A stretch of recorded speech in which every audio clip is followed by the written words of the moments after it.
Odnawianie stacji kolejowych? A czemu nie? Sprawdzę.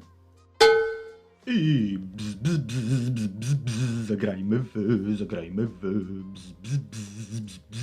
zagrajmy w Train Station Renovation. No dość krótki ten wstęp, ale nie ma tutaj jakiegoś podłoża fabularnego. Jest stacja ćwiczebna i dajesz, sprzątasz. Czyli tak, najpierw kupujemy śmietniki. Wiadomo, gdzieś te wszystkie szpargały, a trochę ich będzie, trzeba wywalić. Mamy więc do wyboru kontener na śmieci mieszane, typu opony, palety, jakieś krzesła, gruz, generalnie wszystkie duże rzeczy i śmieci, które nie nadają się do recyklingu, czyli takie w czarnych workach.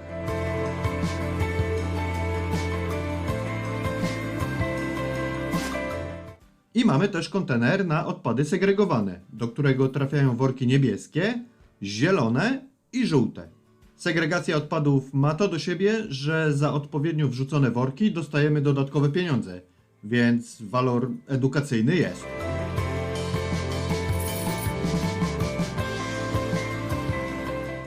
Okej, śmietniki są, zbieramy śmieci.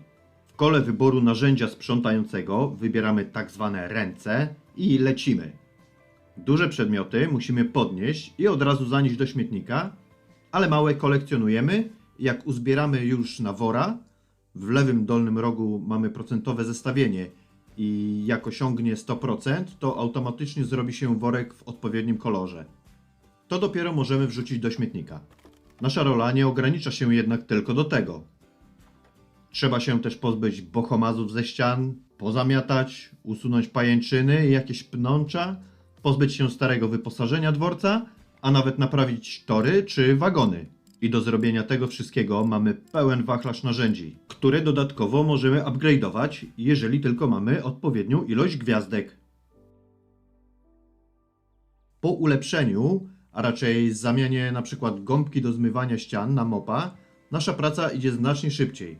Czy przyjemniej? Nie, ale szybciej. Radku, a jak zdobywamy te gwiazdki? Zapytacie. Ano poprzez uprzątnięcie całego bałaganu na danym dworcu. Skanujemy sobie otoczenie i patrzymy, co jest jeszcze do zrobienia. Ale Radku, jak to skanujemy? Ano tak to. Mamy do dyspozycji taki skaner, który raz na jakiś czas podświetli nam popsute rzeczy.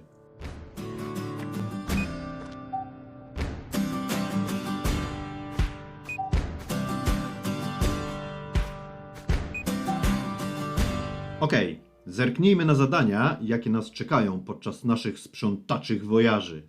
Ich lista wyświetlana jest nam podczas ładowania się levelu, ale możemy ją także sprawdzić w naszym tablecie. Nie są to bardzo skomplikowane sprawy, ale na każdej stacji wyglądają trochę inaczej. Przynajmniej w części. Na jednej mamy usunąć wodę z zalanej piwnicy, a w innej zutylizować odpady radioaktywne. Czy zadania są trudne? Nie. A czy angażujące? Też nie. Więc może chociaż przekładają się na długość grania.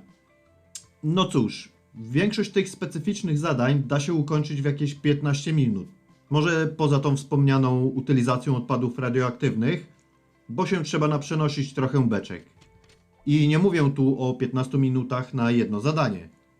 Mówię o kwadransie na wszystkie, bo jedno zadanie wynika z drugiego. Na przykład otwórz pomieszczenie gospodarcze, napraw skrzynkę elektryczną, a następnie napraw włącznik światła. Tak naprawdę wygląda to jak sztuczne rozciąganie kontentu.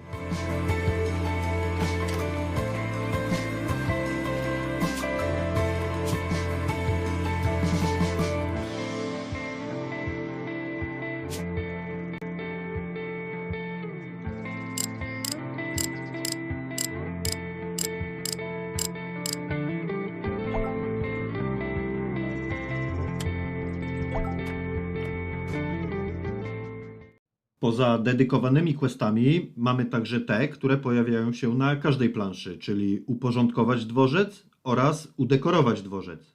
O uporządkowaniu już mówiłem, zajmijmy się więc dekorowaniem. W tym tablecie, na którym możemy sprawdzić nasze postępy, możemy także kupować różne rzeczy, dzięki czemu wnętrza dworca, jak i perony nabiorą kształtu i kolorytu.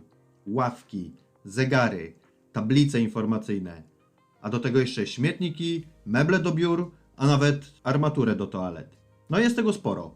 Każdy newralgiczny punkt, który możemy udekorować, potrzebuje odpowiedniej ilości szpargałów, a ich listę znajdziemy w prawym dolnym rogu ekranu. I ciężko zarobione na sprzątaniu pieniądze możemy przeznaczyć na wyposażenie dworca. Tylko ja się pytam, po co? Bo mimo, że w questach stoi, że udekorowanie dworca jest jednym z zadań, to nie dostajemy za to żadnej nagrody. 100% zdatności obiektu do użytku możemy uzyskać robiąc specyficzne dla miejsca zadania oraz sprzątając i remontując. Więc ja się ponownie pytam, po co? A nawet jak powstawiamy te ławki, kible i inne duperele, to i tak nie dostajemy żadnego powiadomienia o zakończonym zadaniu. I szczerze powiedziawszy, po kompletnym odpicowaniu 2 dworców z meblami i w ogóle, już mi się nie chciało tego robić. Na koniec poziomu możemy obejrzeć sobie nasze dzieło w takiej prezentacji, że kamera lata po całym dworcu. To tyle. Po raz kolejny sztuczne rozciąganie gameplaya. Okej, zajmijmy się przez bardzo krótką chwilę stroną techniczną. Może chociaż to się jakoś fajnie prezentuje. No jak sami widzicie, wygląda to dość słabo. Generyczne tekstury i słabe dopracowanie. Nie jest to wina Switcha, na którym ogrywałem ten tytuł, bo nie zapominajmy, że pudełko od Nintendo bardzo dobrze radzi sobie z takimi produkcjami jak Wiedźmin 3 czy Dying Light. Po prostu nie jest to ładnie wyglądająca produkcja. Po dłuższym ograniu wersji na konsolę dużego N, sprawdziłem sobie trailery i gameplaye z PC i PlayStation i okazało się, że na obu tych platformach gra wygląda o wiele lepiej. Mamy więc do czynienia z bardzo słabym portem switchowym. Jeżeli więc mielibyście sprawdzić ten tytuł, to nie róbcie tego na Switchu, broń Boże, bo wyjdziecie z traumą.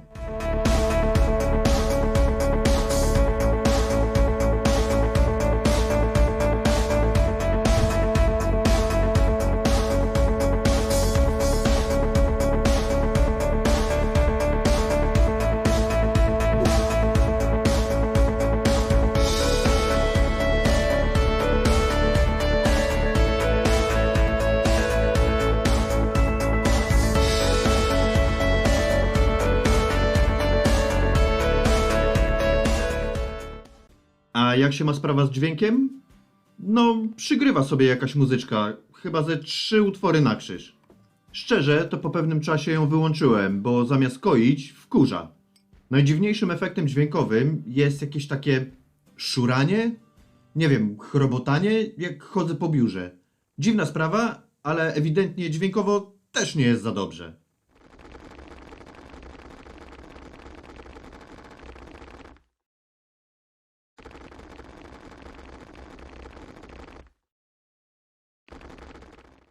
Czy jest jeszcze coś w Train Station Renovation? Ano jest. Makieta. Makieta, po której możemy sobie puścić pociąg, a zdobywając kolejne gwiazdki na levelach, odblokowujemy nowe wagony do podczepiania w zabawce.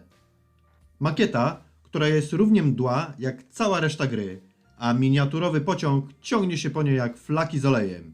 Puściłem go sobie z raz czy dwa, postałem, patrząc jak walczy i ogarniało mnie takie poczucie beznadziejności tego elementu, że aż wyłączyłem konsolę.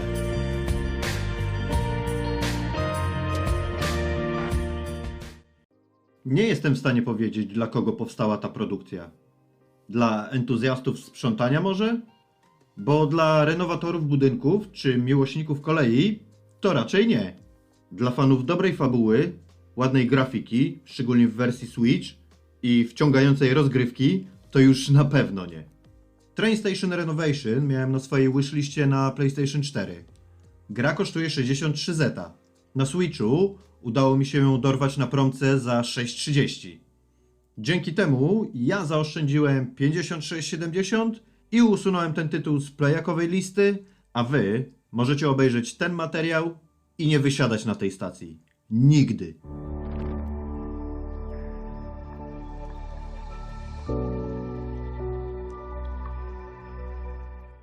Dziękuję za uwagę i tym super zabawnym tatusiowym żarcikiem zakończę. Nie omieszkajcie zostawić komentarza, co sądzicie o tej grze, jeżeli graliście, albo co sądzicie o tym materiale. Dajcie też łapki w górę, albo w dół, albo może nawet zasubskrybujcie mój kanał. Trzymajcie się. Cześć, cześć.